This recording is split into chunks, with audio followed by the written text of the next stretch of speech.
This is the S&P 500 Spider ETF SPY one-day reading for June 24th, 2024. It's currently May 21st, 2024, 8:31 p.m. Eastern Time. SPY at the time of this reading, $531.36. That's USD. The shuffle video for the June 24th reading was created on May 2nd, 2024 at 11:32 p.m. Eastern Time. That's a video playing in the lower left corner. The overall theme and behavior for SPY on the 24th, we have a notable breakout on a multi-day scale.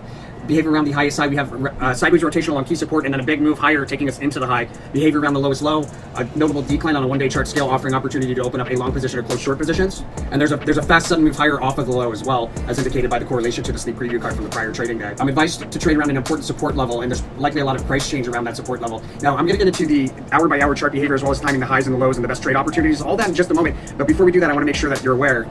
The whole purpose of the channel is to transmute some of the competitive energy of the stock market into goodwill. We do that by following the rule of karma for the channel. You go to the resources tab of our website, Tarot for Traders, and 5% of the profits from every profitable trade utilizing this information should be donated forward to one of these charities, or pick a charity of your choosing as long as you're paying 5% forward, and then 5% should be sent back to the channel through one of these links. If you're international, you can use Wise or you can use YouTube Tips, and that leaves you at 90%. Make sure to spend that 90% out of love. As long as you follow those rules, you follow the rule of karma for the channel, the universe considers you an angel investor. It's going to send it back to you tenfold for following through. Blessings to all my angel investors. Let's get back into it. In the pre-market, we have an important price level where we flatten out, a resistance level where we kind of flatten out. There's a low in the pre-market as well. Right at the open, there's a period of sideways rotation and a sharp drop that'll stand up in that period of sideways rotation. The unicursal hexagram there, I think, is a continuation.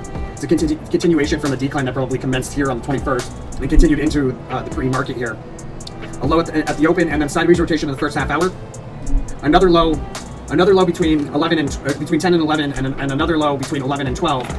Between 10 and 11, there's a rally into key resistance and then a decline from that resistance into the low. I'm advised not to chase a decline around 11 o'clock, maybe a little bit after 11. Advised not to chase a decline there. There's a prominent move higher, followed by a full retracement. So prominent move higher into a peak, probably just before noontime. And then a full retracement of that move back down off of a near overbought crest.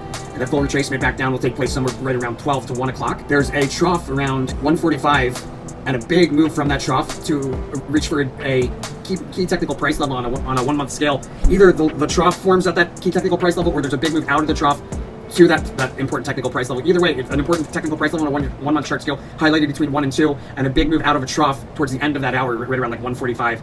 A U-shaped dip, so that fast sudden move higher towards the end of the hour, creating a peak, and then a U-shaped dip between 2 and 3, taking us back to a peak somewhere between the 3 and 4 o'clock hour, where we rally along a diagonal trend line, and then that rally ends with a fast sudden move higher, and then a breakdown through that diagonal trend line with increasing volatility on the way down.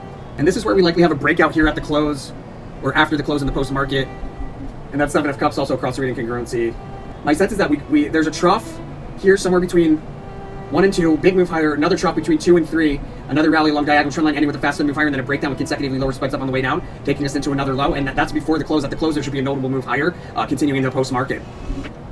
Sneak preview for the following day, an overbought crest that we sell off from through multiple support levels, and we'll talk about that in more detail when we get into the reading for the 25th. So there's a couple of ways that you can trade. I would say the first opportunity to trade is going to be at the open when we're revisiting that support level that was recently a past opportunity. If there isn't a sharp drop over the weekend or in the pre-market here, I would say there's probably a sharp drop from the open, but that's only if there isn't a sharp drop over the weekend, like a continuation from Friday. In any case, that sideways rotation and the sharp drop standing out in the period of sideways rotation right around the open, opportunity to open up a long position. You could close that long position when we have that fast move to the upside. Just before 2 o'clock, taking us to an important technical price level on a 1 month scale. I'd probably close out in a long position there. You could, at the low that takes place here towards the end of the day, you could open up a long position again. I think we open lower, but there's this rally out of the open taking us into an overbought crest.